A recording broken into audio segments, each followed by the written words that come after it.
नमस्कार। ओम क्लासेस पुंडरी के YouTube channel में आपका स्वागत है। तो इस वीडियो में हम 10+2 कक्षा का जो 4th चैप्टर है उसकी जो लास्ट एक्सरसाइज है 4.6 तो वो करेंगे।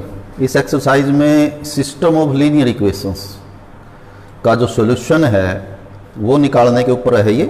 तो एक तरह से एप्लीकेशन ऑफ मैट्रिसेस है कि यदि हमें मैट्रिसेस का नॉलेज है तो उसकी हेल्प से हम क्या क्या जो है वो कहाँ कहाँ उसको अप्लाई कर सकते हैं, उसका हमें क्या फ़ायदा हो सकता है।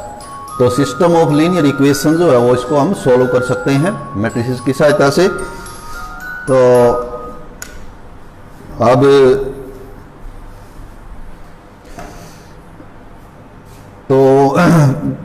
हम इसको शुरुआत करते हैं कि लीनियर इक्वेशंस तो हम अलजेब्रिकली भी करते हैं। 2x + 3y = 5, 3x - y = 4. These are two linear equations in two variables x and y. तो it is a system of linear equations. तो इसका सॉल्यूशन जो हम करते हैं तो जैसे 10th में भी आप लोगों ने किया होगा कि इसको यदि इस सिस्टम को यदि हम सॉल्व करेंगे तो ये सिस्टम हुआ दो इक्वेशंस का। तो solution means value of x and y, when we put x and y here we must get 5, and when we put the values over here then we should get 4. So that will be called the solution of this system of linear equation. लेकिन हमने matric में पढ़ा है कि ऐसा जरूरी नहीं कि हर सिस्टम का एक सॉल्यूशन हो। उसमें हमने पढ़ा था कि ये जो रेशो है a1/a2,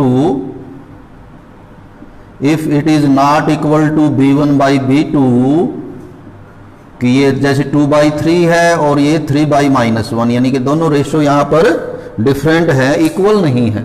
in that case we have one unique solution. तो हम कहते थे एक अद्वितीय हल होगा, वन यूनिक सॉल्यूशन होता है। But if these two ratios are equal and it is also equal to C1/C2, 5/4. For example 2, 3, 3, so let us say this is 6 and it is 10. Now a1/a2 2/3, 2/3, तो ये हमारा, इसको थोड़ा चेंज कर लेते हैं इक्वेशंस को हम इस तरह से, तो फिर ये पॉइंट्स में लिखनी पड़ेंगी। तो let the second equation is 4x + 6y = 10, second equation.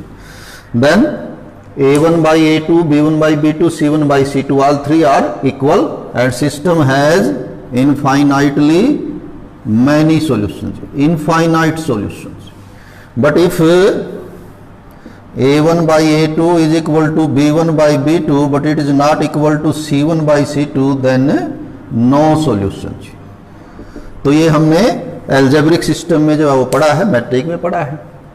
तो यहां भी क्योंकि है तो वही सिस्टम ऑफ लीनियर इक्वेशंस, तो when we use matrices to solve this system, same way there may be only unique solution, may have infinite solutions और may have no solutions. If a system has one solution or infinite solution, then system is called consistent, and if it has no solution then it is called inconsistent, असंगत, संगत। कि एक तरह से हम कह सकते हैं कि ये इक्वेशन जिनका सॉल्यूशन है कि वो इक्वेशन, वो जो सिस्टम है वो ठीक बना हुआ है, कंसिस्टेंट है, संगत है। और यदि उसका कोई सॉल्यूशन ही नहीं है इसका मतलब वो सिस्टम ही गलत बनाया हुआ है, that system has no solution, inconsistent. तो यहां पर हमारे पास एक्सरसाइज में कुछ कंसिस्टेंसी से रिलेटेड भी हैं।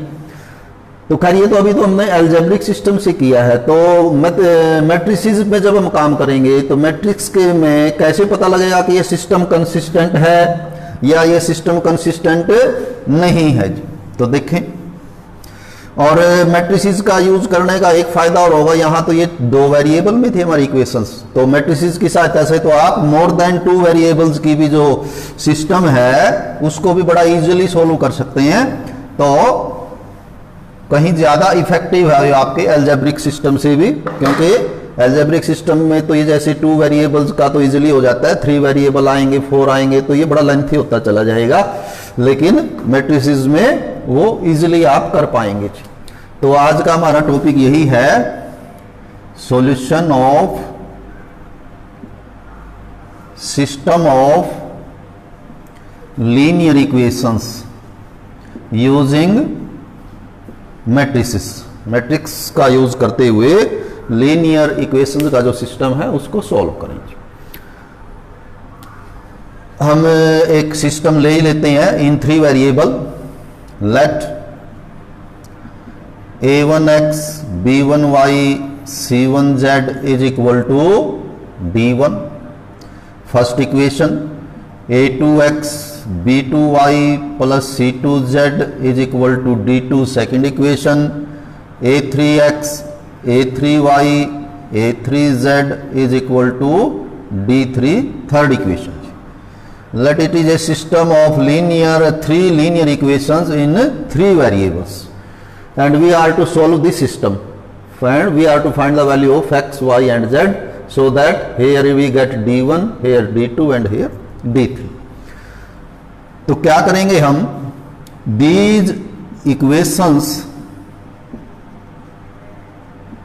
can be written in matrix form as, इन्हें हम मैट्रिक्स में लिख सकते हैं कि 3 मैट्रिसेस बनेंगे। एक बनेगा matrix of coefficients a1 a2 a3 b1 b2 b3, ये जो कोफिशिएंट्स हैं x y z के, c1 c2 c3 into variable आएंगे x y z and it is equal to constant d1 d2 d3। तो this matrix notation and these 3 equations same thing, same expression. How it is same, दरअसल आप यदि note करें तो इधर ये product है 2 मैट्रिसेस का, तो कैसे प्रोडक्ट करें, तो कैसे गुणा करते हैं मैट्रिसेस की, r1 c1 ये पहला एलिमेंट आता है, तो r1 को c1 से करिए, a1 मल्टीप्लाई हो जाएगा x से, b1 मल्टीप्लाई होगा y से और c1 मल्टीप्लाई होगा z से। तो r1 c2 आएगा ही नहीं इसमें क्योंकि c2 है ही नहीं, तो फिर r2 का आएगा a2x b2y और c2z, आगे इसमें c2 है ही नहीं तो आगे नहीं, r2 की और कोई प्रोडक्ट r2 का नहीं आएगा। r3 से करें a3x b3y c3z, और इधर क्या है मैट्रिक्स d1 d2 d3। तो यहां आपका एक मैट्रिक्स हो गया, यहां तो प्रोडक्ट ऑफ 2 मैट्रिसेस था, हमने इस प्रोडक्ट को एक बना लिया, गुणा कर दिया दोनों को, तो इधर एक मैट्रिक्स है इधर एक मैट्रिक्स है, दोनों इक्वल हैं। अब इक्वलिटी ऑफ मैट्रिसेस क्या कहती है कि यदि मैट्रिक्स इक्वल है तो a11 जो एलिमेंट है वो a11 के इक्वल होना चाहिए। अब यहाँ पर ये पूरा a11 है, a1x plus b1y plus c1z, ये पूरा एक एलिमेंट है, तो ये किसके इक्वल होना चाहिए इधर b1 के, तो फर्स्ट इक्वेशन आ जाएगी। तो इसी प्रकार हमारी सेकंड और थर्ड इक्वेशन आ जाएगी। तो इन इक्वेशंस को हम ऐसे लिख सकते हैं, मान लेते हैं हम इन मैट्रिसेस के नाम रख देते हैं, let this matrix is a and this matrix is x equal to and this matrix say b, a x is equal to b।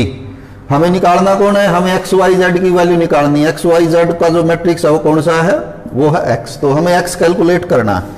तो क्या करें, pre multiplying by a inverse both sides, दोनों और a इनवर्स से multiply करें, तो ये हो जाएगा आपका a inverse into a into x, और इधर भी प्री मल्टीप्लाई कर दें a इनवर्स से, a inverse b, a inverse b, a into a inverse i हो जाएगा और i इंटू एक्स जो है वो x ही रहेगा। तो ये हमारा सॉल्यूशन होगा क्या, कि value of this matrix x X means X Y Z तीनों आ गए इसमें। X will be equal to product of two matrices A inverse and B, एक तो इसका इनवर्स और दूसरा बीज। अब यहीं से हमारी कंसिस्टेंसी आएगी। अब हम कंसिस्टेंसी डिस्कस करते हैं, जैसे अभी किए थे हमने कि no solution, one solution, infinite solution. तो यहां पर अब क्या होगा, हमें पता ही है कि A inverse is equal to adjoint of A divided by determinantal value of A's. अब होगा क्या, यदि आपको x की वैल्यू ऐसे कैलकुलेट करनी है तो आपके पास ए इनवर्स होना चाहिए, और ए इनवर्स कब आएगा, जब ये कैलकुलेट कर पाएंगे हम। अब बाई चांस ये जीरो हो जाए, that means A is a singular matrix. हम पीछे कर चुके हैं कि if determinantal value of any matrix is zero then that is called singular matrix. If A is singular matrix then this will be zero and overall it will become undefined, तो वो defined ही नहीं रहेगा।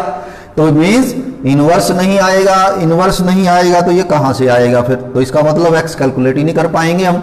तो यहीं से आता है, तो ये कंसिस्टेंसी क्या है, if determinantal value of A is not zero means A is non singular, के जीरो वैल्यू नहीं है इसकी, फिर तो हम ये कैलकुलेट कर लेंगे, कोई दिक्कत ही नहीं आनी हमें, ये कैलकुलेट हो जाएगा, यहां रख के मल्टीप्लाई भी कर देंगे और सब निकल आएगा।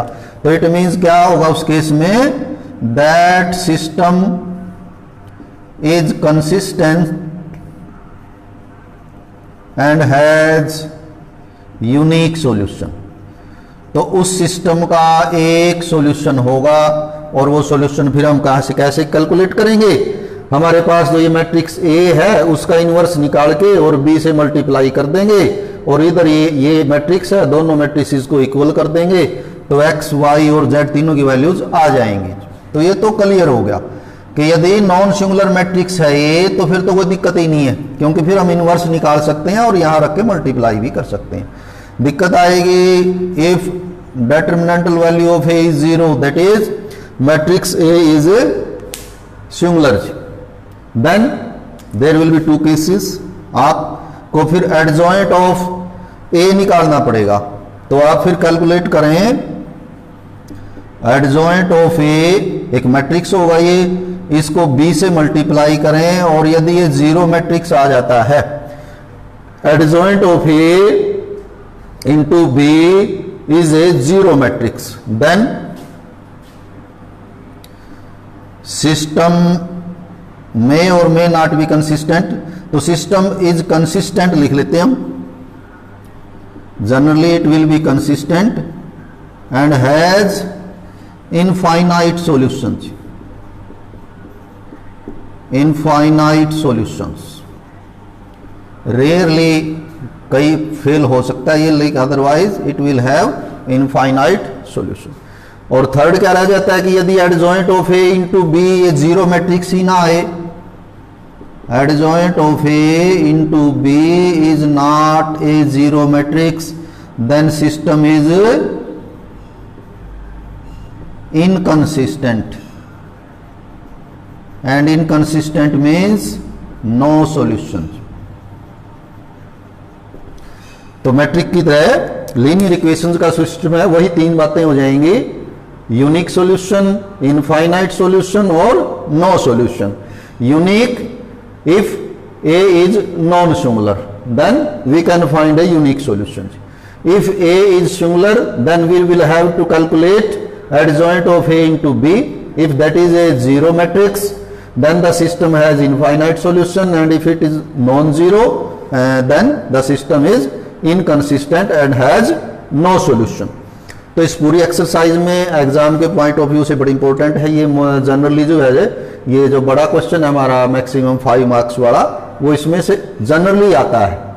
तो और बड़ा इजी होता है, इक्वेशंस आपको दी होंगी, इक्वेशंस को आप मैट्रिक्स फॉर्म में लिखेंगे, फिर उन मैट्रिसेस को नाम देंगे, कोई भी नाम दे सकते हैं, जनरली हम ए एक्स और बी ही देते हैं, और फिर फाइनली हमें एक्स कैलकुलेट करना है and that will be A inverse into B. तो इस तरह से हम निकालेंगे। तो करते हैं शुरू एक्सरसाइज हमारी 4.6। एक्सरसाइज 4.6 में शुरुआत में जो उसने 6 क्वेश्चंस दिए हुए हैं पहले 1 से 6, question number 1 to question number 6 वो कंसिस्टेंसी से जुड़े हुए हैं, यानी आपको सॉल्यूशन नहीं बताना, सिर्फ ये बताना है इज द सिस्टम कंसिस्टेंट और इनकंसिस्टेंट। तो कैसे करेंगे कि वही determinant value of A check करेंगे, if it is non zero system is consistent, और if it is 0 then we will calculate adjoint of A into B. If it comes out to be 0 matrix then again consistent and infinite solution, and if it is non-zero then no solution. तो first question से start कर लेते हैं। x plus 2y, first question है x plus 2y is equal to 2x plus 3y is equal to 3। तो यदि हम इसको एल्जेब्रिक मेथड से भी थोड़ा सा एक बार देखना चाहें तो वहां से पता लग जाएगा, ये 1/2 है, ये 2/3 है, दोनों इक्वल नहीं है, it means it has unique solution. खैर अभी हम इसको मैट्रिक्स मेथड से देखते हैं। तो मैट्रिक्स मेथड में क्या बताया, सबसे पहले ए एक्स और बी बनाएंगे। तो क्या लिखेंगे हम, these equations can be written as matrix A coefficient A 1x है यहाँ, तो ये 1, ये 2, ये 2, ये 3, इसको मल्टीप्लाई कर दें वेरिएबल से, दो वेरिएबल हैं इसमें x y, और इधर लिख दें कॉन्स्टेंट्स 2 3। तो नॉन होमोजीनियस इक्वेशन बोलते हैं इनको, जिसमें इधर सारे जो कॉन्स्टेंट है वो जीरो ना हो। यदि ये सारे जीरो हो जाएं तो फिर उनको होमोजीनियस लीनियर इक्वेशन सिस्टम उसको कब बोल लेंगे। खैर वो तो छोड़िए। तो लेट इनके नाम रख देते हैं हम, this matrix is A, this is equal to X, and this matrix let us say it is B, then X will be, तो बार बार हम प्री मल्टीप्लाई करके दिखाने की बजाय तो हम सीधा x की वैल्यू लिखेंगे, x विल बी, इधर आ जाएगा a इनवर्स b। तो ये ध्यान से लिखना है कि a इनवर्स प्री मल्टीप्लाई होता है यहाँ आगे, ताकि a इनवर्स इंटू a आई हो जाए। यदि आप यहाँ पीछे कर देंगे तो फिर वो बीच में x आ जाएगा, तो ये आई नहीं हो पाएगा। तो ये भी ध्यान रखना है कि कई बार बच्चे जो है इसको पीछे लिख देते हैं और फिर कैलकुलेट करते रहते हैं और आंसर नहीं आता। अब हमें पता है कि मैट्रिसेस में a इनवर्स b और b इनवर्स a अलग अलग आ सकते हैं और जनरली आएंगे भी अलग ही। तो खैर तो x is equal to a inverse b। अब हमें यहाँ खैर सोल्व तो ये नहीं करना, हमें सिर्फ इसकी कंसिस्टेंसी बतानी है, इज इट कंसिस्टेंट और नॉट। तो वो तो कौन बताएगा, डिटरमिनेंटल वैल्यू ऑफ एज। तो वो चेक कर लेते हैं। Determinantal value of matrix A matrix is this 1 2 2 3 and it is equal to, इसकी वैल्यू कैलकुलेट करें, 1 into 3 3, 2 into 2 4, that is -1, means matrix A is non-singular, कि A की डिटरमिनेंटल वैल्यू 0 नहीं आई, A की डिटरमिनेंटल वैल्यू 0 नहीं आई, this means system is consistent and has unique solution. तो ये फर्स्ट क्वेश्चन था। इसी तरह आप सेकंड कर सकते हैं, वो भी दो वेरिएबल का ही x और y का। हम चलिए थर्ड देख लेते हैं। थर्ड क्वेश्चन है x plus 3y is equal to 5, x plus 3y is equal to 5 और 2x plus 6y is equal to 8। तो ये दो वेरिएबल का क्वेश्चन है। आप एल्जेब्रिक मेथड से भी वैसे पहले देख सकते हैं क्या होने वाला है। इनका रेशो 1/2, इनका भी रेशो 1/2, दोनों इक्वल हैं, but it is 5/8, but not equal to C1/, तो थर्ड के इक्वल नहीं है या थर्ड इनके इक्वल नहीं है, तो ये नो सॉल्यूशन का केस है। मतलब ये वाला होना चाहिए, inconsistent and has no solution. Check करते हैं। These equations can be written as in matrix form 1 2 3 6 into xy is equal to constant 5 8. Let this matrix is A, this matrix is X, and this matrix is B. Then if we are able to calculate X, then it will be equal to A inverse B. तो खैर यहाँ तो हमें consistency check करनी थी और that will be determined by determinantal value of A. तो सबसे पहले ए की डिटरमिनेंटल वैल्यू ही चेक करते हैं। तो डिटरमिनेंट ए क्या बन जाएगा, ये बन जाएगा 1 3 2 6 and it will be equal to 6 minus 6 is equal to 0। तो ये सेकंड केस स्टार्ट हो गया हमारा जी। डिटरमिनेंटल वैल्यू ऑफ ए 0 आई है तो फिर हमें क्या करना पड़ेगा, adjoint of A into B, वो बताएगा क्या होगा। तो अब हमें इसका एडजॉइंट निकालना पड़ेगा और एडजॉइंट क्या होता है, उसके लिए आपको cofactors चाहिएंगे A11 A12 A13 A21 और A22, 4 ये एलिमेंट है इसमें।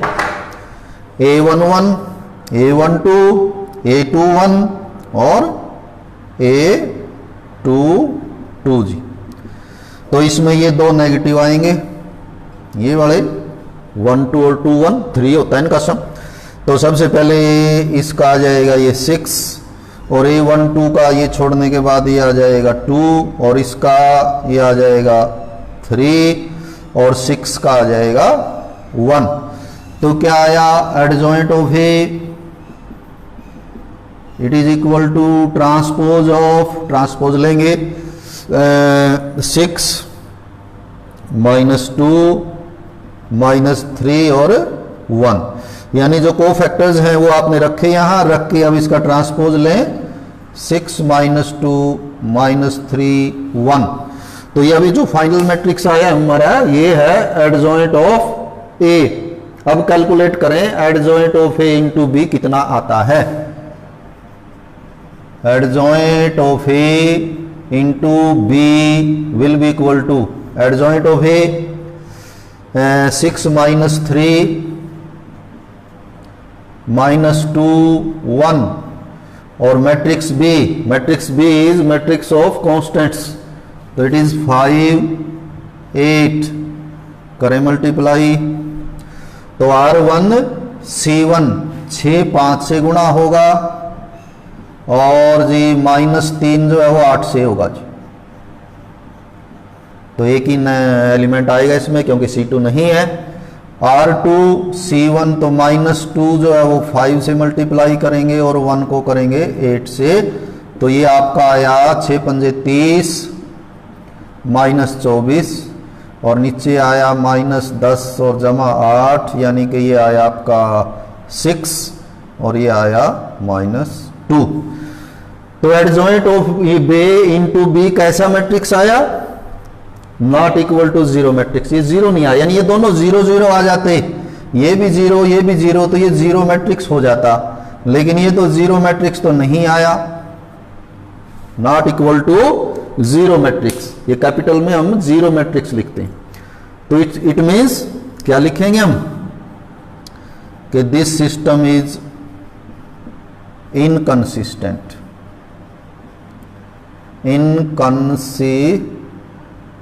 consistent and therefore has no solution। तो इन्हें हम सॉल्व नहीं कर पाएंगे और ये हमने अलजेब्रिक मेथड से पहले देख लिया था कि दिस सिस्टम इज इनकंसिस्टेंट। तो ये हमारा थर्ड क्वेश्चन था। एक आध और कर लेते हैं कंसिस्टेंसी का, बाकी आप देख लेंगे। तो चलिए फोर्थ देख लेते हैं। x plus Y plus Z is equal to 1। x plus Y plus Z is equal to 1 first equation. Second है 2 3 2 2 3 2 is equal to 2 second equation. And third is ax ay 2az ax ay 2az is equal to 4 third equation। So it is system of linear equations in 3 variables। Is it consistent? Means can we find the values of x and y, x, y and z such that here it is 1, here it is 2 and 4। तो आप सीधा भी लिख सकते हैं कि matrix A क्या बनेगा, नहीं तो पूरा लिख लें। These equations can be written as matrix of coefficients 1 2a 1 3a 1 2 2a and it is x y z is equal to 1 2 and 4. Let us name it as matrix A, x is equal to b, and if we are to calculate matrix x then it will be A inverse b. लेकिन इस question में तो हमें सिर्फ consistency check करनी है, तो determinantal value of A check कर लेते हैं। डिटरमिनेंटल वैल्यू ऑफ ए, तो एक्सपेंडिंग बाई, तो क्या डिटरमिनेंट बन जाएगा, ये बन जाएगा 1 1 1 2 3 2 a 2h and it will equal to 1 into, तो 1 ये और ये छोड़ दें, इन दोनों का प्रोडक्ट होगा 6a माइनस 2a, और प्लस 1 की बजाय ये माइनस 1 होगा क्योंकि इसका कोई फैक्टर नेगेटिव आएगा, नेगेटिव ऑफ माइनर जी, तो ये माइनस की पोजीशन पे होता है, बार बार बताया हुआ है। तो ये छोड़ दें, ये छोड़ दें, तो ये हो जाएगा आपका 4a माइनस 2a और प्लस 1 इंटू ये रह जाएंगे आपके 2a minus 3a and it is equal to 4a minus 2a minus a that is equal to a। तो determinantal value of this matrix A depends on A, कि A पे depend करेगी। यदि A की वैल्यू आपकी हुई 0, यदि A खुद ही 0 हुआ तो 0 होगा तो फिर ये थर्ड इक्वेशन ही हमारी वैनिश हो जाएगी, ये भी 0 ये भी 0 ये भी 0, तो थर्ड इक्वेशन ही नहीं बचेगी। इट मीन्स इसने दिया नहीं, लेकिन ये अंडरस्टूड है कि A should not be equal to 0, कि if A is equal to 0 तो थर्ड इक्वेशन ही आपकी जो है वो अपहोल्ड नहीं करेगी, ये आपकी इनवैलिड हो जाएगी। कैसे इनवैलिड हो जाएगी कि यहां 0 कर दें तो ये 0 ये भी 0 ये भी 0, तो क्या आ जाता है 0 इज इक्वल टू 4 आ जाता है, जबकि हमें तो 4 बनाना है, तो 4 तो बनेगा नहीं 0 रखने से। मीन्स A, इसकी जो डिटरमिनेंटल वैल्यू आई that is A and A is not equal to 0, मीन्स determinant value of A is not 0, so this system is consistent। तो ये सिस्टम भी आपका कंसिस्टेंट है, फोर्थ भी इसे हम सोल्व कर सकते हैं। ये अलग बात है कि आंसर आपका इन टर्म्स ऑफ A ही आएगा। तो चलिए थर्ड के ही है, फिफ्थ की बजाय या सिक्स्थ कर लेते हैं, या फिफ्थ करना चाहें फिफ्थ कर लेते हैं, सिक्स्थ आप देख लें जी। क्वेश्चन नंबर फिफ्थ एक और करेंगे कंसिस्टेंसी से जुड़ा हुआ, 3x माइनस वाई,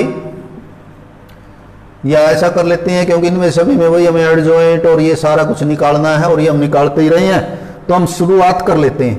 तो क्वेश्चन नंबर फिफ्थ और सिक्स्थ भी किसके हैं, कंसिस्टेंसी के हैं। तो डिटरमिनेंटल वैल्यू A चेक करेंगे, यदि ये 0 नहीं आई फिर तो वही काम पूरा हो जाएगा हमारा कि ये कंसिस्टेंट है और यूनिक सॉल्यूशन है। बाई चांस आपका ये 0 आ जाए तो फिर आप एडजॉइंट निकाल के और उसको B से मल्टीप्लाई करके देख लें, यदि ये 0 मैट्रिक्स ना आए तो इनकंसिस्टेंट है और 0 आ जाए तो कंसिस्टेंट है। तो ये फिफ्थ और सिक्स्थ की बात है। तो हम अब सॉल्यूशन शुरू करते हैं, और पहले चलो टू वेरिएबल्स का कर लेते हैं। जो क्वेश्चन नंबर 7, 8 और 9 है आपके, ये तीनों ही 2 वेरिएबल के हैं, तो कोई सा एक ले लेते हैं इनमें से। चलिए 9th ही करते हैं क्योंकि तीनों बिल्कुल सेम है। क्वेश्चन नंबर 9th है 4x minus 3y is equal to 3, first equation. 3x minus 5y is equal to 3x minus 5y is equal to 7, second equation. तो हमें इन इक्वेशंस को अब सोल्व करना है। इसमें जो ऊपर लिखा हुआ solve the following equation, means these all are consistent. उसने जितनी इक्वेशंस आपको दी हैं फिर वो सब कंसिस्टेंट ही दी हैं।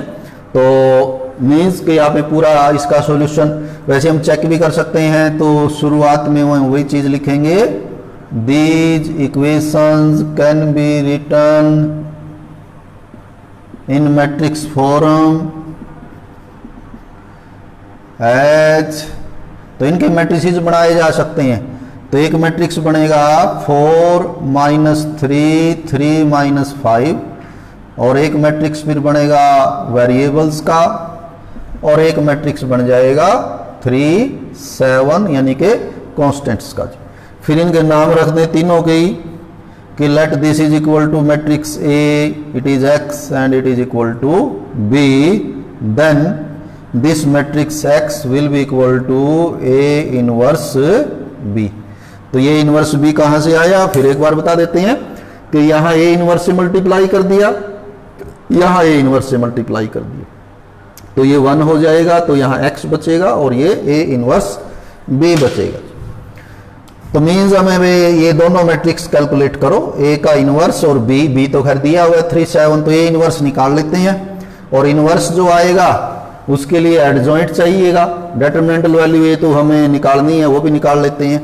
तो पहले हमें वैल्यू ही निकाल लेनी चाहिए, क्योंकि ये तो कन्फर्म हो जाए कि ये कंसिस्टेंट है। यदि कंसिस्टेंट ही नहीं है तो हम वैसे ही एडजॉइंट उसमें लगे रहें।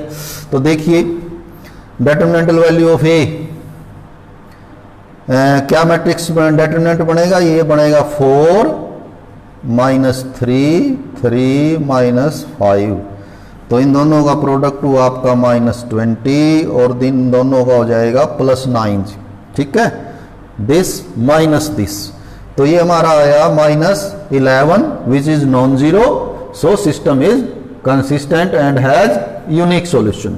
अब हम सॉल्यूशन निकालेंगे, सॉल्यूशन के लिए एडजॉइंट निकालना चाहिए, निकालना पड़ेगा, तो निकालते हैं जी। सबसे पहले तो निकालो a11 कितना है, a12 ये कोफैक्टर्स की बात है, a21 a22 चार ही एलिमेंट हैं, चारों के कोफैक्टर। अब इसमें ये दो कोफैक्टर नेगेटिव आएंगे, एक तो 1 2 और एक 2 1। देखते हैं सबसे पहले a11, तो ये हमने डिलीट कर दिए तो -5 बचा जी। a12 तो ये और ये डिलीट करोगे तो ये बचेगा 3, माइनस हमने ऑलरेडी लगा लिया है। a21 बचेगा -3, तो ओवरऑल इट विल बी +3, और a22 विल बी 4, तो it means adjoint of A will be equal to transpose of, रखें ये कोफैक्टर्स -5 -3 3 4, और इसका ट्रांसपोज हो जाएगा -5 -3 3 and 4। So A inverse will be equal to adjoint of A divided by determinantal value of A. अब determinantal value of ए है हमारी -11, तो ये तो हम बाहर लिख देते हैं 1/-11, और एडजॉइंट ये लिख देते हैं -5 3 -3 एंड 4। इसको हम अंदर चारों से डिवाइड भी कर सकते हैं, लेकिन करना नहीं है, उससे फिर बाद में जो प्रोडक्ट या में मल्टीप्लिकेशन करेंगे तो और थोड़ा टफ ही हो जाएगी। तो अब इनको हम पुट कर देते हैं 1 में जी, पुटिंग इन इक्वेशन 1, क्योंकि अल्टीमेटली हमारा आंसर तो ये आना है, हमें x और y की वैल्यू निकालनी है, यानी हमें ये मैट्रिक्स निकालना है कि ये क्या होगा, जिसका नाम हमने रखा है x। तो putting the value in x, matrix x will be equal to a inverse into b। a inverse तो ये है -1/11 -5 3 -3 4 इंटू b आपका, हमने ये इसको b लिखा है 3 7 को, तो देखो कितना आया -1/11 इंटू -5 को 3 से करो -15 +21, और ये आएगा -9 +28। तो ये हुआ -1/11 इंटू ये 6 बचेगा जी हमारा, और ये बचेगा 19 प्लस 19, तो 28 से कम कर दिए। तो -1/11 को अब यहाँ आके हम अंदर भी ले जा सकते हैं, तो -6/11 और -19/11। तो ये मैट्रिक्स आया है और ये किसके इक्वल है? It is equal to matrix X. तो लास्ट में फिर आप लिखें कि जो मैट्रिक्स एक्स है दैट इज एक्स वाई, जो हमारा मैट्रिक्स एक्स है that is equal to X Y, और ये किसके इक्वल आया है? ये आया है -6/11 -19/11। अब यहां पर हम इक्वालिटी ऑफ मैट्रिसेस यूज करेंगे कि ये मैट्रिक्स इसके इक्वल है, तो A11 के इक्वल होना चाहिए। सो x will B -6/11 and y will be -19/11। अब ये ठीक है नहीं, हम चेक कर लेते हैं जी। -6/11 यहाँ रखेंगे तो ये -24/11 हो जाएगा, और यहाँ -19/11 रखेंगे तो प्लस 57/11 हो जाएगा। 57/11 33/11, तो ये 3 आता है, 3। तो ये मेरे ख्याल से ये हमारे आंसर जो है वो ठीक आए हैं, सही आए हैं। और चेक करना है तो हम सेकंड में भी चेक कर सकते हैं रख के। 3x will be 3x, x is -6/11, तो ये -18/11 हो जाएगा, 18/11। और -5y, y 19 इंटू 5 और दोनों माइनस है तो प्लस 95/11, 95/11। तो 11 एलसीएम आएगा तो ये 77/11 इज इक्वल टू 7। तो इसलिए हमारा ये आंसर जो है सही है। तो ये कंफर्मेशन भी हम कर सकते हैं हर एक में, और हमें करनी भी चाहिए। Linear system of linear equation के जो सॉल्यूशन है वो हमें तुरंत कंफर्म कर लेना चाहिए, क्योंकि इसमें ये तो खैर 2/2 का था, थोड़ा सा हमारे ये कोफैक्टर्स वगैरह 4 ही होते हैं। जब हम ऑर्डर 3 का करेंगे, 3 वेरिएबल्स का करेंगे, तो उसमें कोफैक्टर्स वगैरह कई हो जाते हैं। तो कई बार कोई एक माइनस प्लस भी यदि कहीं इधर उधर हो जाता है तो उससे ही फिर हमारा जो आंसर है वो कहीं डिफरेंट चला जाता है जी, बहुत दूर चला जाता है एग्जैक्ट होने से। तो ये हमने किया है 9th क्वेश्चन। तो आपको बताया 7th 8th और 9th तीनों ही ये 2 वेरिएबल्स के हैं, तो और 2 ही उनमें इक्वेशंस हैं। तो बाकी जो हमारे इस इक्वेशन में इस एक्सरसाइज में जो बाकी बचता है हमारा, वो हम अगले वीडियो में करेंगे, क्योंकि फिर ये नहीं तो काफ़ी लंबी हो जाएगी। तो 3 वेरिएबल्स की जो इक्वेशन है वो सोल्व करना यूजिंग आपके मैट्रिसेस की सहायता से, system of linear equation, and that is also for 3 variables. तो वो हम अगले वीडियो में करेंगे। आज के लिए इतना ही, शुक्रिया।